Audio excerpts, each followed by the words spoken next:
In today's video, I'm going to teach you how to refresh and hard refresh Google Chrome. If a web page is not loading properly, looks outdated, or seems stuck, one of the easiest fixes is to refresh the page. This tells Chrome to load the page again, which can solve small loading issues and make sure you are seeing the most current version of the site.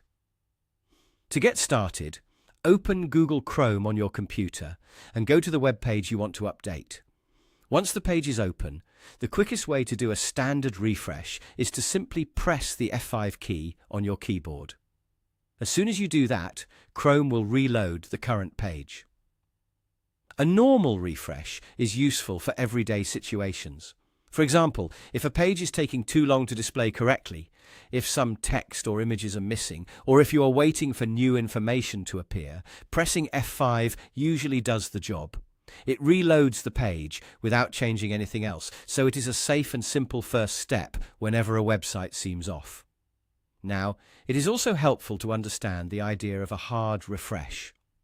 A hard refresh forces the browser to reload the page more completely, which can help when Chrome is showing an older saved version of the page. People often use this when a website has been updated, but those changes are not appearing yet in the browser. If you only need a regular refresh based on the steps shown here, pressing F5 is enough. Just make sure Chrome is the active window when you press the key. Otherwise, the command may not work as expected. On some keyboards, especially laptops, you may need to use the function key along with F5 depending on your device settings. A good tip is to wait a moment after refreshing so the page has time to fully reload. If your internet connection is slow, the refresh may take a few seconds.